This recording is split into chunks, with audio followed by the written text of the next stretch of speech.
See if I can finish the game here. Here and now.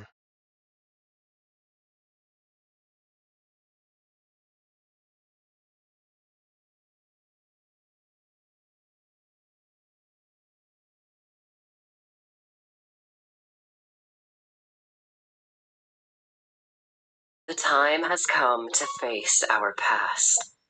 Come, hey yo.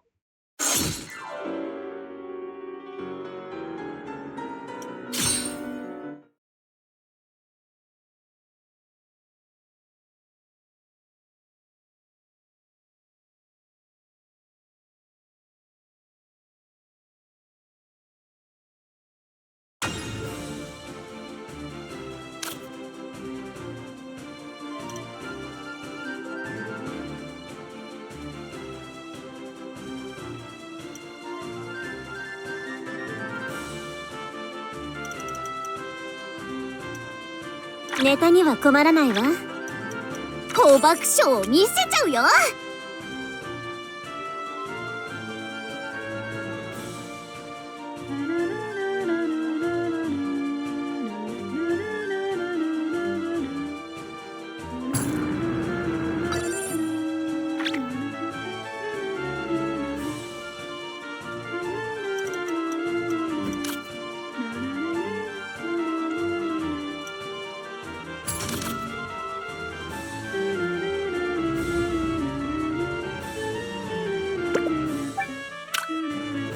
Holy shit, he's moving.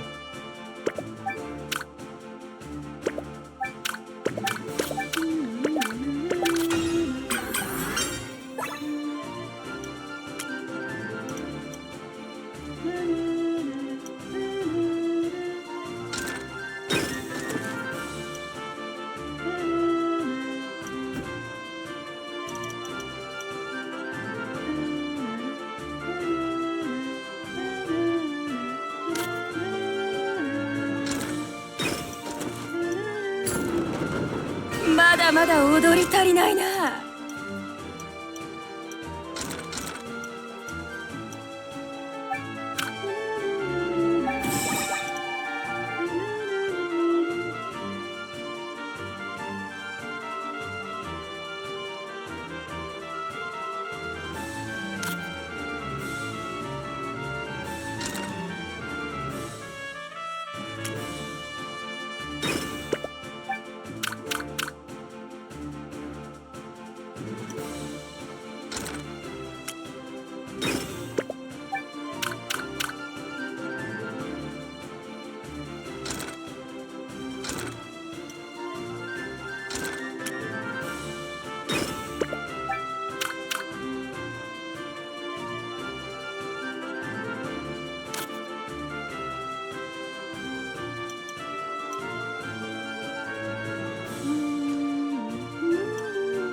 Resident Evil 9, A Requiem, has been officially announced, and what better 帝 time 国を守る to そのために 30th anniversary.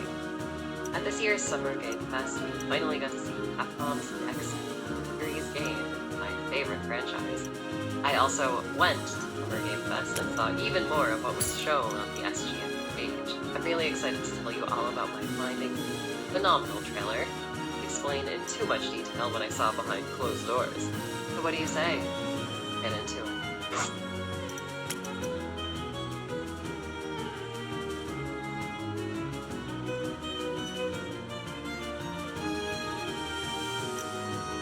Our trailer begins at the FBI.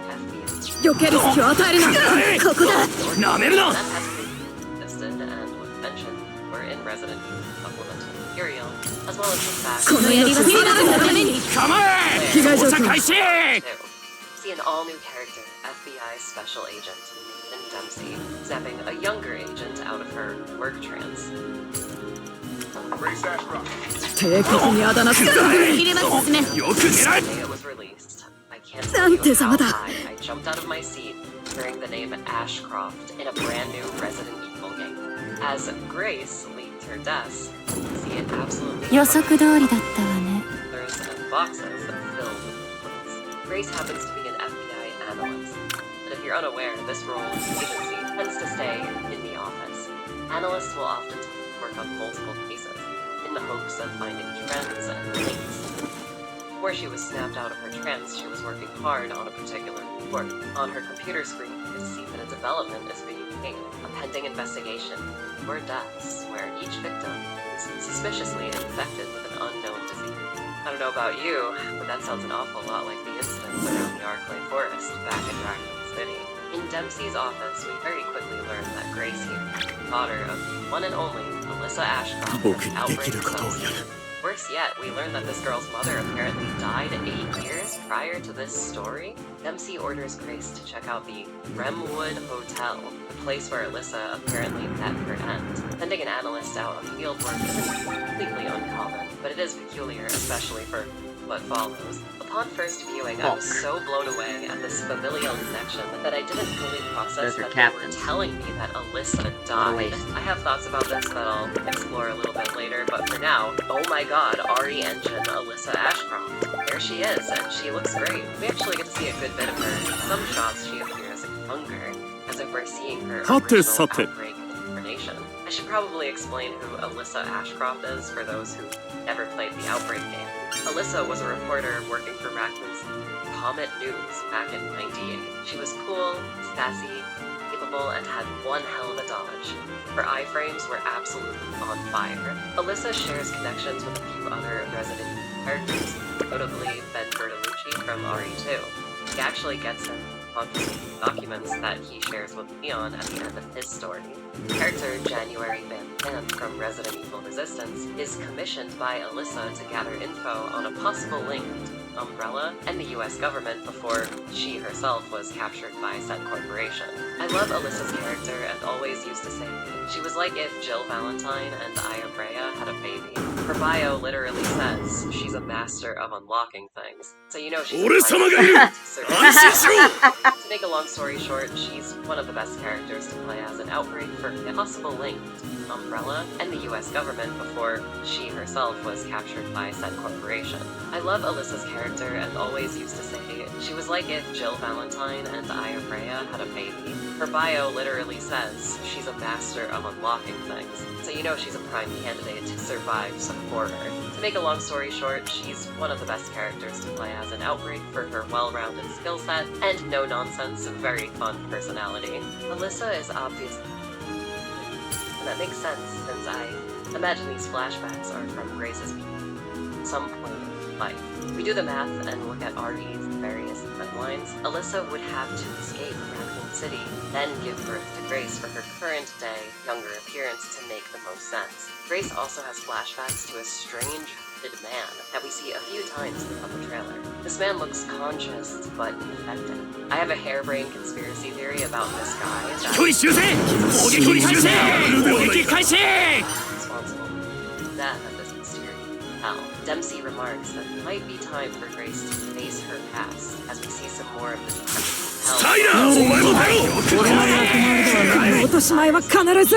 it's tied to a hospital bed. I went to Summer Game Fest. I actually got to see this entire season myself, and I'll talk about that a little bit later, so hold on tight. Examining a press screenshot sent out by Capcom, Grace is locked up in Rose Hill Chronic Care Center, this being a never-before-seen location in Resident Evil. At first, I thought this hospital was going to be the same place in the flashback scenario of Outbreak File 2, given Alyssa's presence in this game. But then I remembered that building crumbles to the ground at the end of that level, so... Next, we get a few interesting shots of what look like an old Gothic building that appears to be this very care center. We hear what I think is Alyssa telling Grace, "Stay close," likely referring to zombies or other horrors. There's also a shot of an overcast city street that I want to believe is Raccoon City, but more likely another place that Grace is investigating doesn't have that sort of flashback filter over the footage. Inside of a Gothic building, likely the Bremwood Hotel, we see a man facing away from us in a chair. An old phonograph sits on his right, with a drape-covered window on his left. This interior and its atmosphere look and feel very next-gen, very ominous. His dialogue is most interesting, hearing him call Grace the special one that he's been looking for. Special one.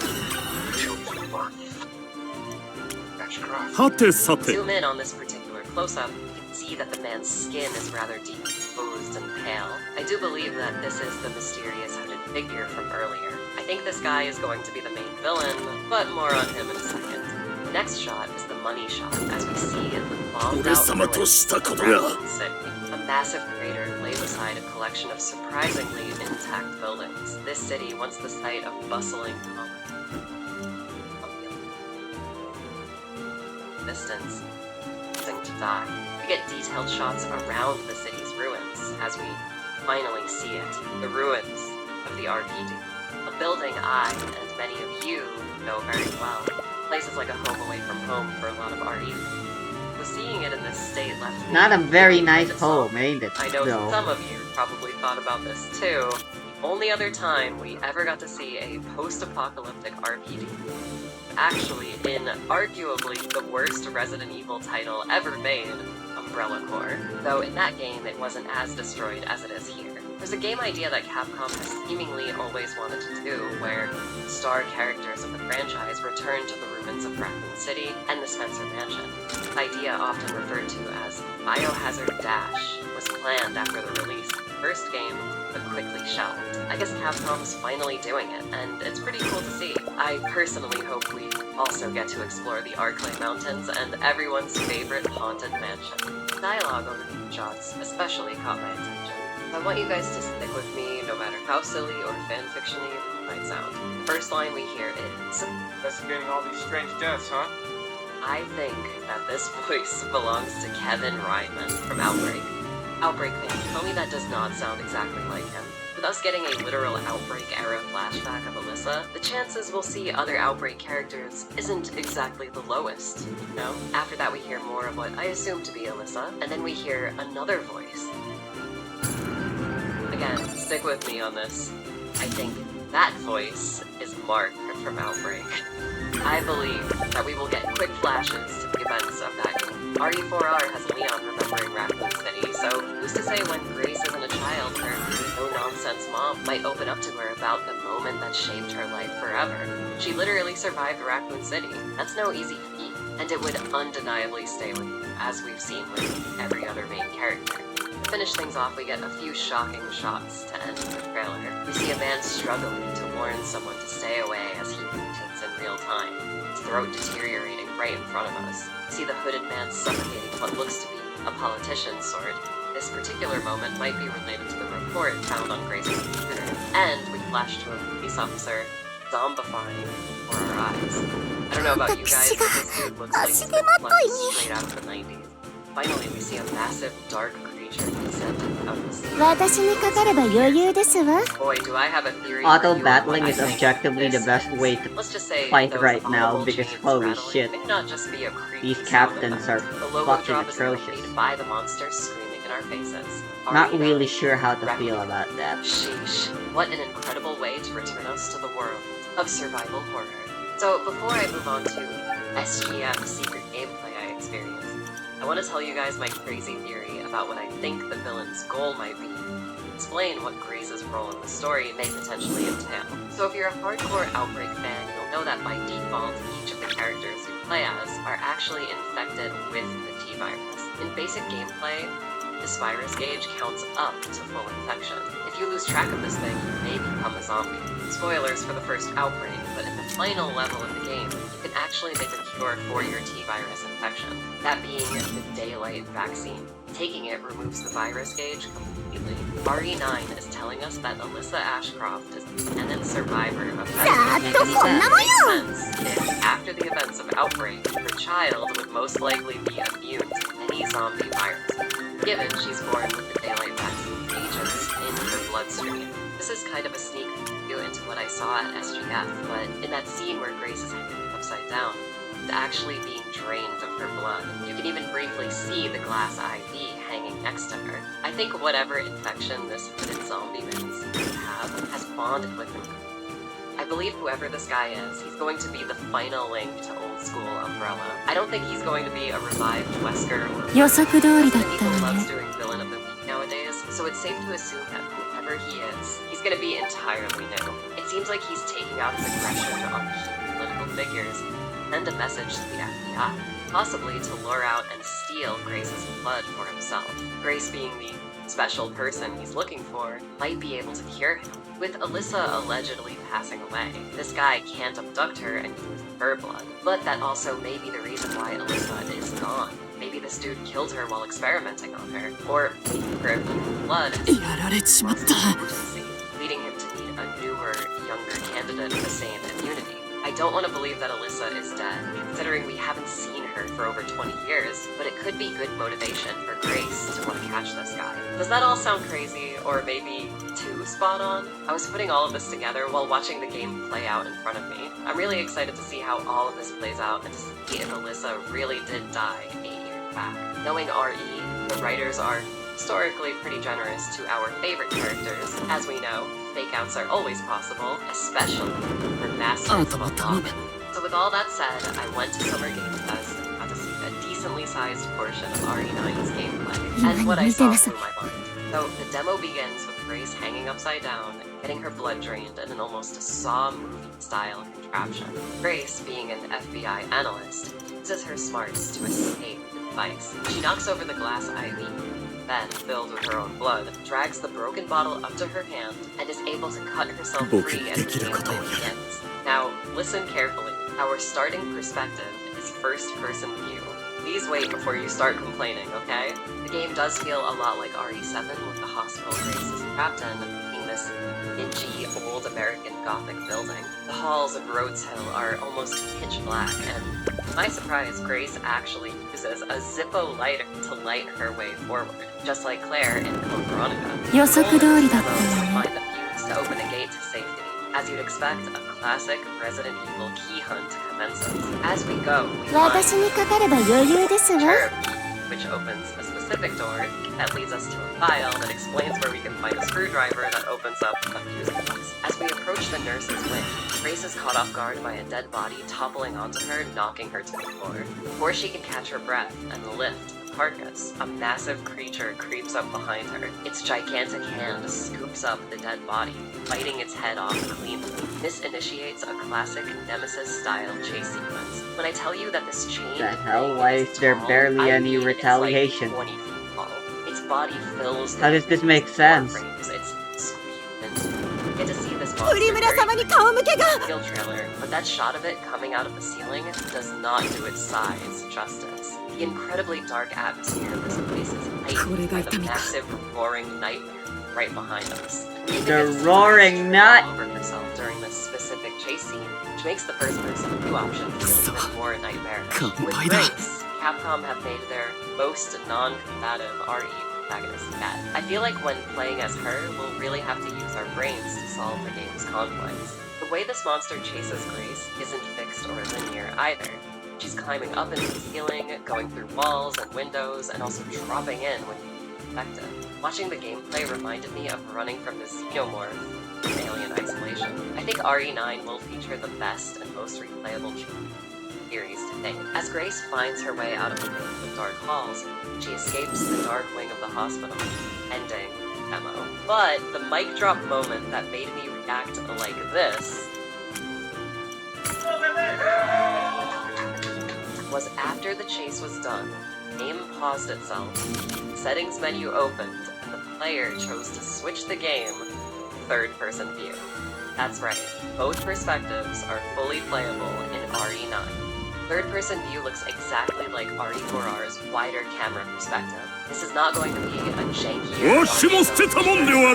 like we got with Gold Edition. Capcom have clearly been developing this game. That's probably why it's been taking so long to show it. I am so excited to replay the game in both ways. This option put a smile on my face because I know a lot of fans genuinely don't like first-person view. And that's very understandable with this being a historically third-person game franchise. Well, now you can play however you want. Before I move on to my own unofficial speculations for what the rest of the gameplay might be, I have another theory about what, or even who, this giant monster is. I got to see this creature in all of its glory, standing on her legs, swiping away at Grace, and picking Grace up and chomping down on her shoulder. By the way, that attack let's looks take some exactly risks, like the shall we? classical painting Saturn devouring his son. I kid you not. All of this was accompanied by the monster wailing away with some very familiar noises. RE1 Remake is my favorite game of all time. I've played thousands of hours of that title. Got it at release. Every single thing about that game is burned into my memory. When I tell you I was perplexed, excited, and utterly terrified at hearing this chained-up monster make the exact same noises as Remake 1's Lisa Trevor, I stunned. You can even hear this RE9 monster in the SGF reaction room that I was in. Take a listen for yourself.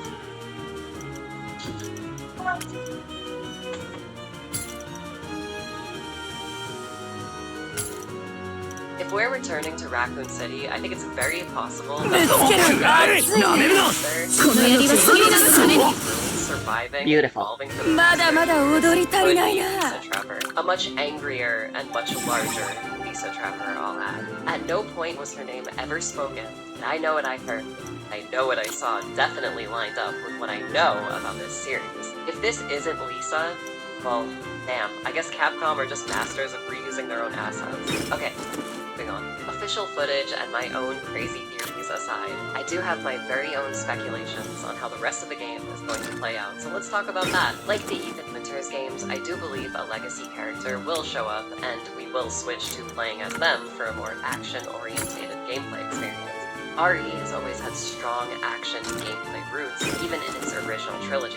It's a guaranteed selling point for the series, and I fully believe while survival horror elements will be upgraded, as I saw in the demo, I'm sure the action elements will also get a similar upgrade. Whether that character be a returning hero like Jill, Leon, or Chris is kind of up in the air, seeing as how each of those people all spend time and have history in Raccoon City. Something that Jeff said on the SGF stage has stuck out in my mind. He talked about the game being something Judging by the gameplay, I don't think we'll be getting like full open world like a lot of other games, but I feel like RE9's game world is going to be a larger open map with classic puzzle-filled, backtrackable hub zones. The fact that the trailer showed us so much of Raccoon in great detail, like specific locations, makes me think we'll be able to fully explore this ruined city. I immediately thought of Days Gone, mostly because it's a zombie exploration game and I happen to like it a lot, but also because with a potentially open area map, you'd need some kind of vehicle to get around. This might purely be my fanfiction brain talking here, but I really want to see Grace ride around this dilapidated town on a motorcycle. Grace in general, as we've seen, have this one unabashedly badass quality to her, and that could possibly be bike riding. Like, wouldn't it be so cool outrunning zombies, or maybe even that giant hospital monster while getting to your next location in the ruined city? Another reason which makes me think this is because she's literally wearing motorcycle boots in the trailer. But a girl can dream. Also, in the behind closed doors demo, I really got the sense that Grace isn't a quitter, if you know what I mean. She definitely isn't a fighter, but she is mentally equipped with the skills to persevere. So maybe that means she has a badass, post-apocalyptic motorcycle, I don't know. In essence, those are my thoughts on RE9 so far. They showed so much, yet so little. I'm sure whatever else they're planning is going to be great as well. I do think this will be the most epic RE game in terms of scale. One thing that kind of bothers me about new Resident Evil games is the series' shaky commitment to new and old characters. Sometimes it can seem like the games rely on having you pop off and get excited at seeing Leon or Chris again, and sometimes we get a dry guy like RE7's Ethan. What's got me so excited about RE9 is, while we are getting a brand new character in Grace, she is the offspring of excited to see what Alyssa Ashcroft's been up to all these years later. Who would have imagined that lonely RE7 news article written by Miss Ashcroft would have led us to this very moment? Capcom, you are Galaxy Brain for doing this, so thank you for bringing back my favorite Outbreak character, and putting Outbreak in the spotlight. If another trailer drops with even more info, you know I'll be on it. If Leon or Jill come power sliding in to save Grace from Lisa Trevor 2.0, I might have to call Capcom and ask if they're stealing my fanfiction. Well, I guess I have to make an Outbreak retrospective now, huh? Until next time, hunters, stay tuned. 心強いですわ。外さねえ。ただの練習だ。よく狙え。バレたか。操作開始。 Motherfucker. You killed him. I can't believe you would do that.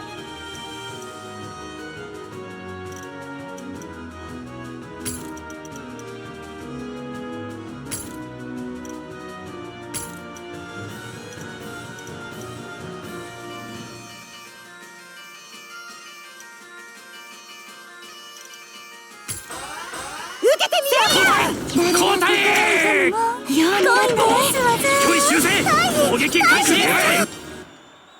プリムラ様に顔向けが。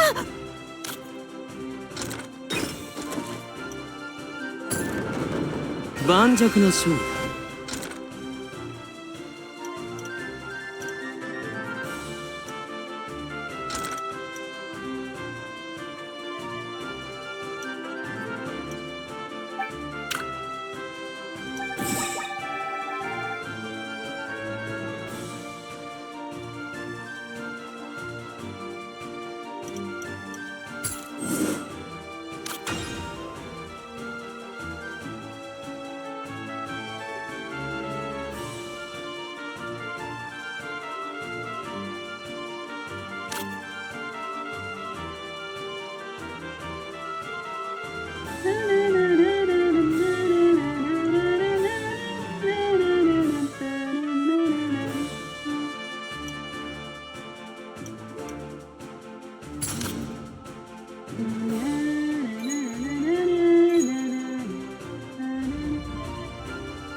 まだまだ踊り足りないな。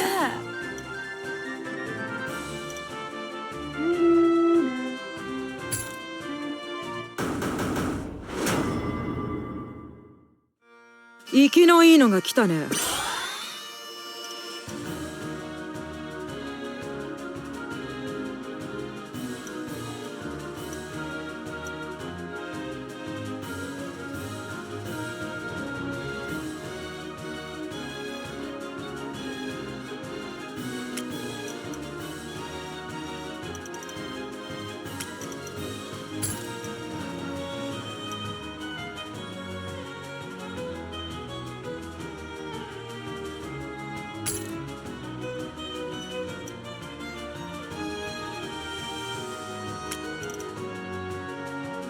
打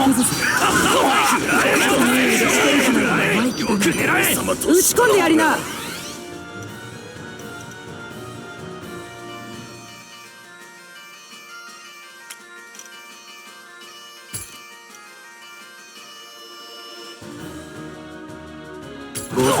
く狙え。してるじゃない。よく狙え。よく狙え。目標保管。俺様としたことが。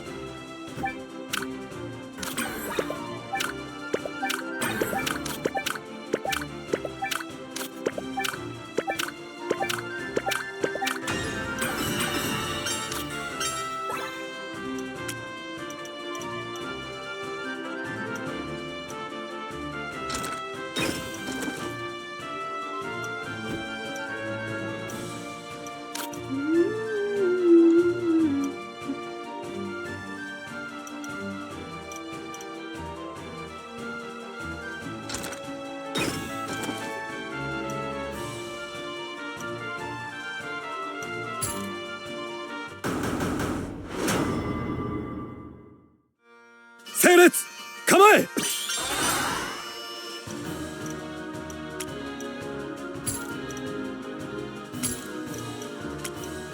アプローチを変えましょう。世界を私に当てないでよ。私にかかれば余裕ですわ。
敵目標と接触。ご指示。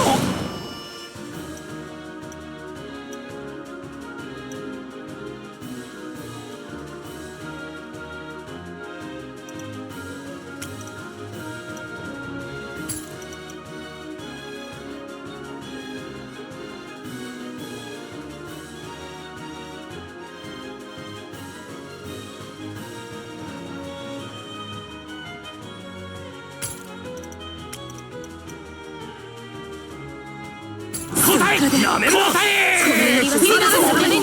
見えているわよ。構え。操作開始。操作開始。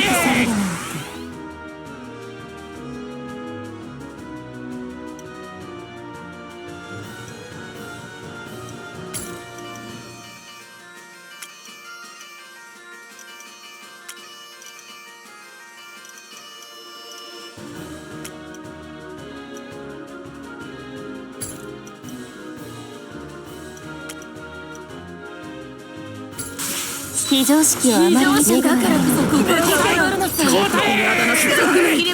なめるな。なめるな。そう。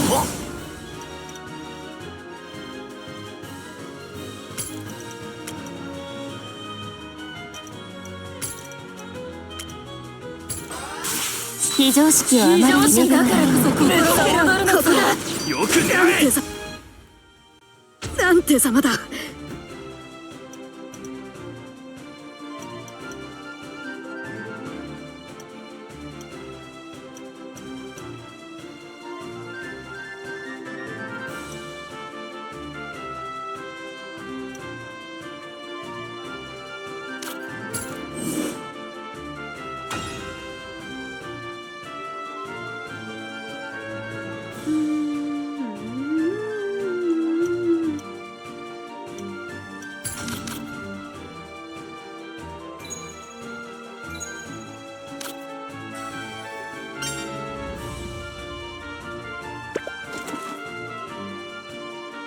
Oh my.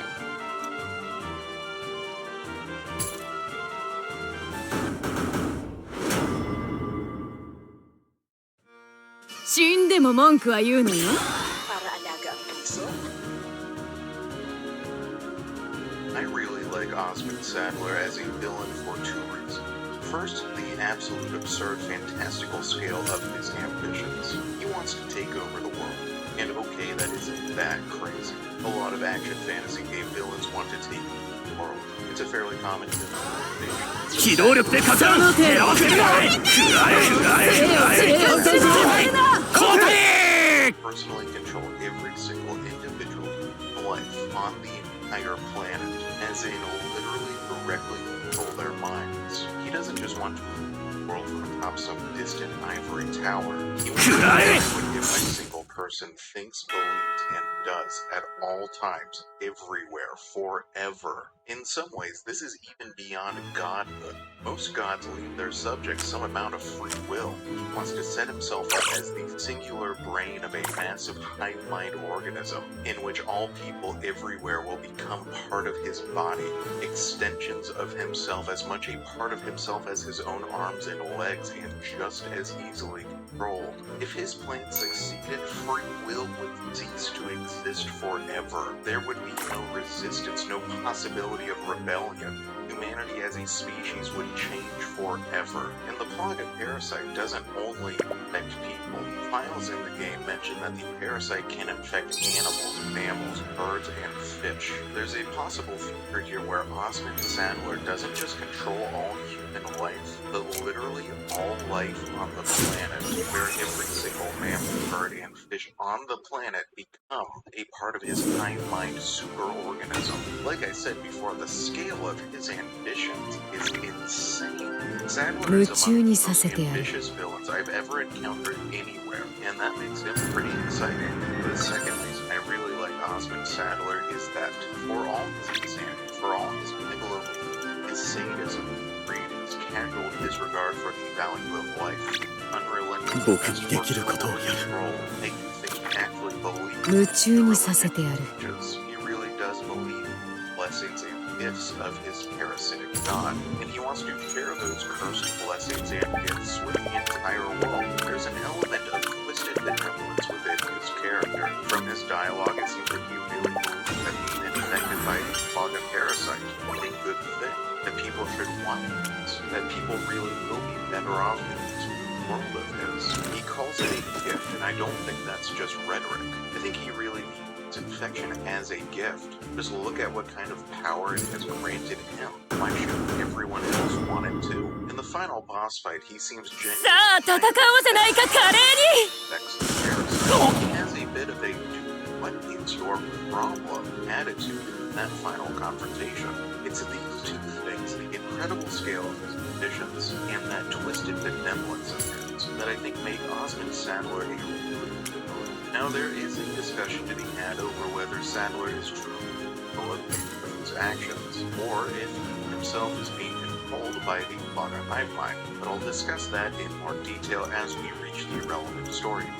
What I want to do now is go through the game, follow his story piece by piece, introduce and develop in the original release. Origins were a total mystery. We had no clue where he came from, exactly how he took control of the Nado's cult, how he learned of the existence of the Plaga parasite, how he developed the very advanced biotech research and production on this barren island. However, in the remake, I think most of these gaps have been filled. We know a lot more about his story now than we did before. Osmond Sadler's story begins with the story of the Sadler family. Despite their not very Spanish-sounding name, the Sadler family is actually a very old family in the region of rural Spain where the game takes place. The Sadler family has two roots here. The final section of the game takes place on this barren island, location of Sadler's headquarters and the location of your final confrontation with him. On this island, you can find a couple of very old stone markers, and these stone markers tell the story of the Sadler family. You can find the first one in this cave near where Leon first one, which is presumably the year this marker was erected, meaning this marker is nearly 200 years old. Then it says, expelled by the militant wicked, we find ourselves in exile. Withered is the grass, barren are the trees. We wait in this isolated island in our purgatory. And despair not, brothers and sisters, our time shall come, Hester said.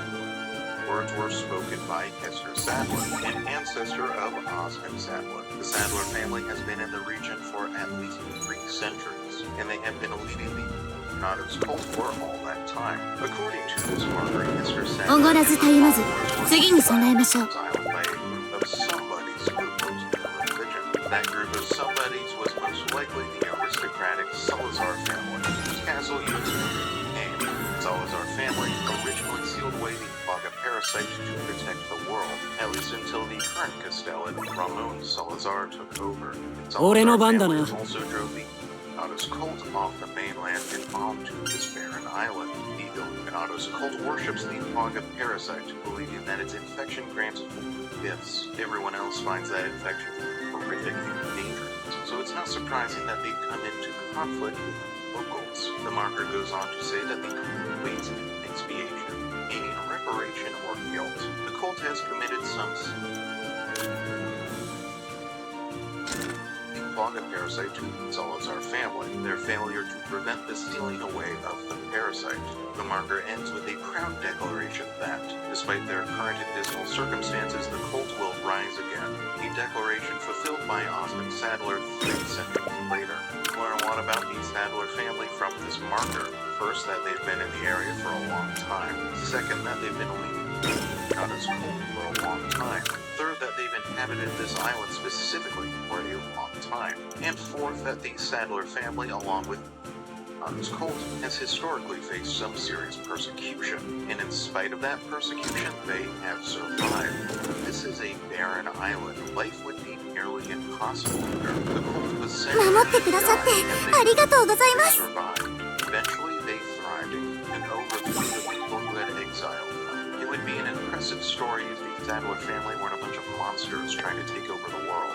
Sadlers are survivors. They have been under attack for a very long time and survived. And you can see that tenacity within Osmond himself, the hard guy to kill. I didn't find another of these markers until hours later after the helicopter crash. Here it is. This one begins with the Roman numerals for 1827, which means that this one was written over 8 years after the marker. It says, "The bones of our brethren rest in all nations. The blood of our brethren provides all food. Nigh only to be remarked. Live on through we reign absolute in Sadler." The previous marker was pretty straightforward, but I find this one's meaning much more cryptic. The key here is understanding what this means when it says brethren. Is it referring to 私の力が必要かしら。 Illuminatus secretly spread across the whole world.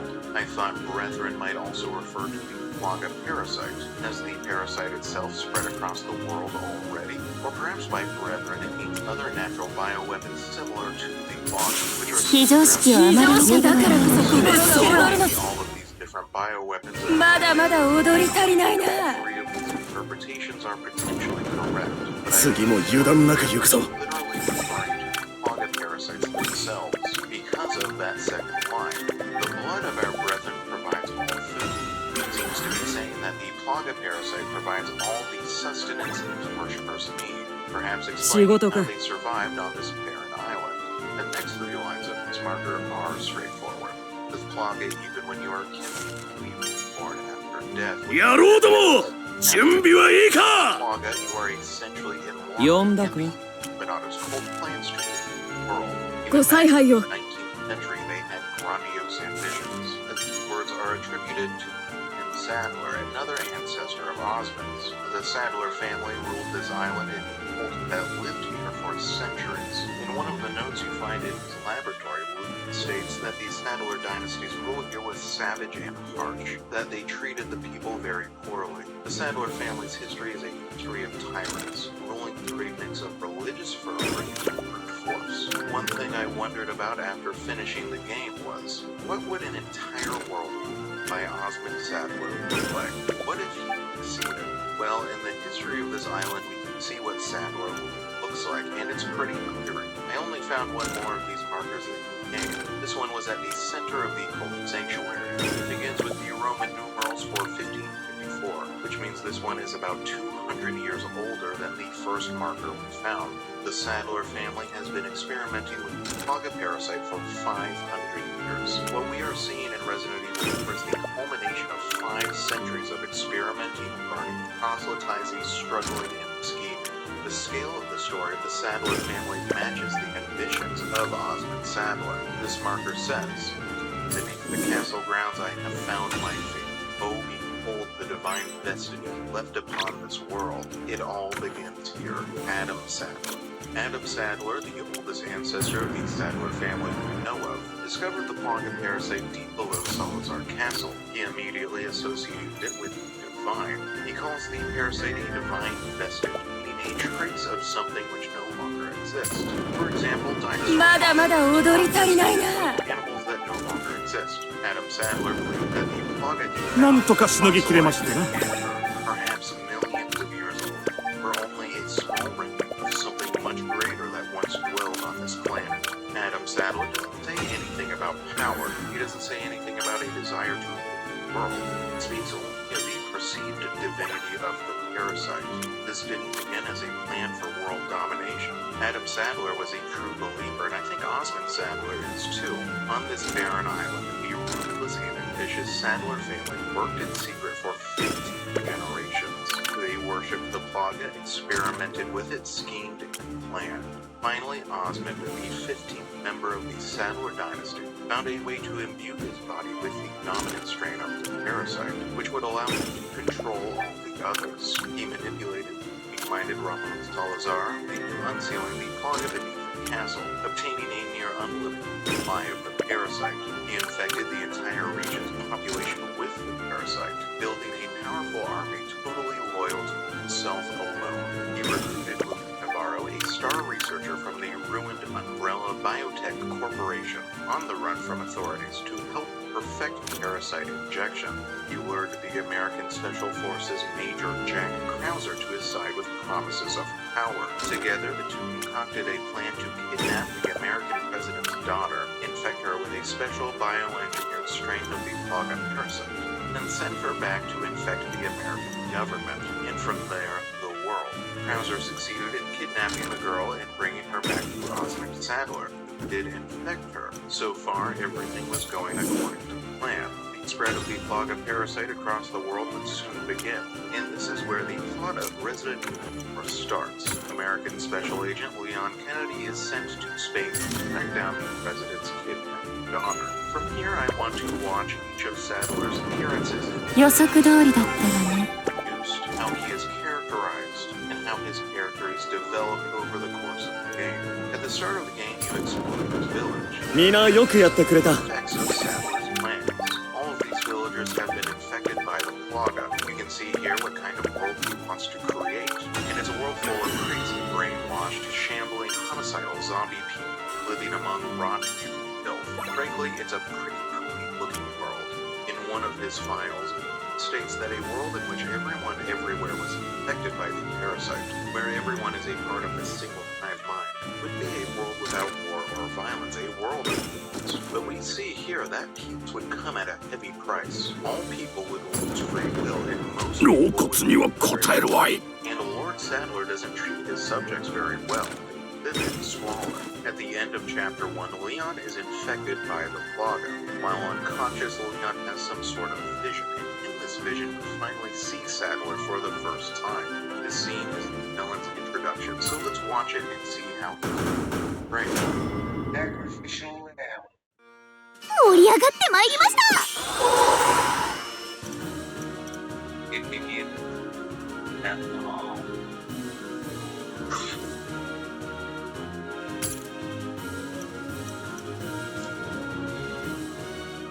This is a very short scene. You don't see much of Sadler. And that's actually an interesting part of how Sadler's character is developed.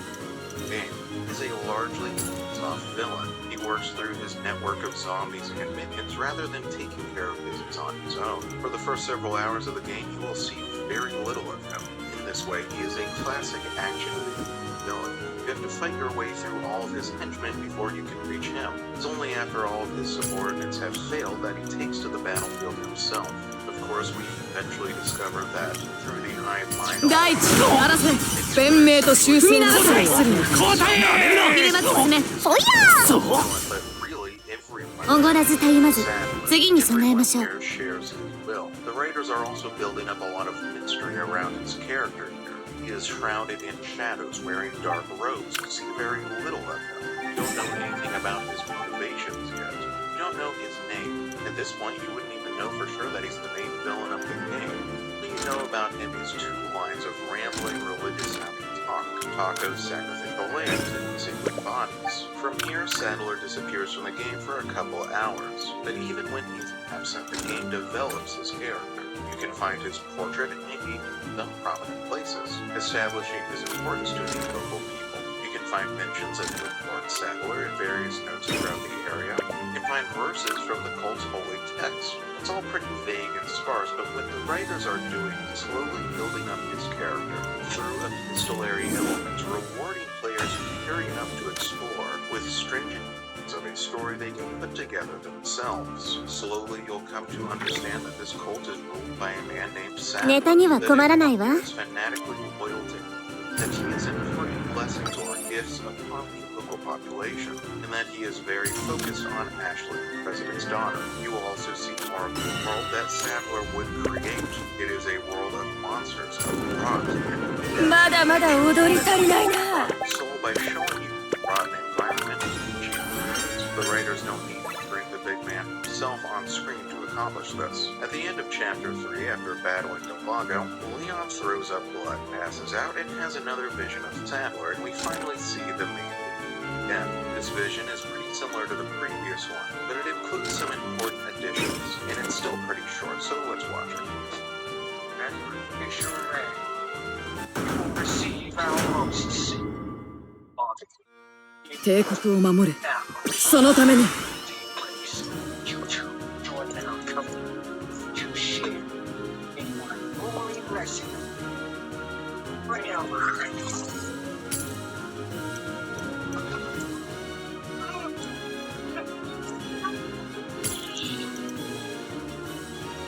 Again, Sadler is hidden in shadows, his face obscured. All of Sadler's dialogue is totally filled with religious language, much of it a sort of twisted mirror of Christian symbolism. Sacrifice, lamb, sacred body, covenant, holy blessing.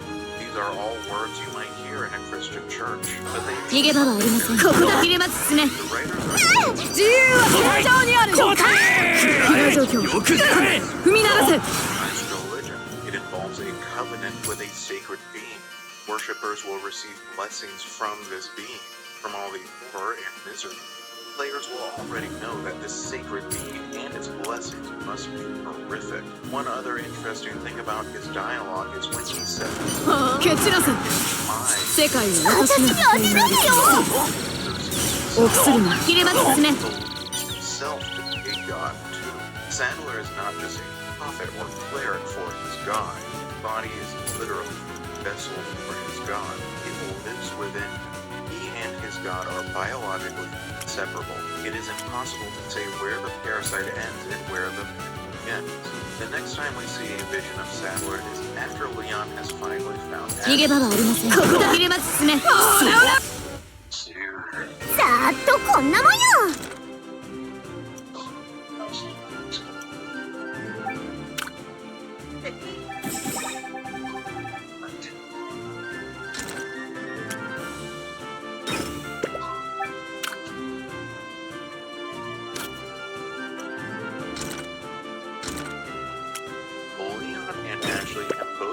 Affected by the Plaga. They are already beginning to share in Sadler's hive mind, so when he telepathically orders the villagers to pursue them, both Lee and Ashley hear that order spoken too. This is the first time in the game where we get confirmation that Sadler is in constant telepathic communication with all of his followers and in direct control of their actions.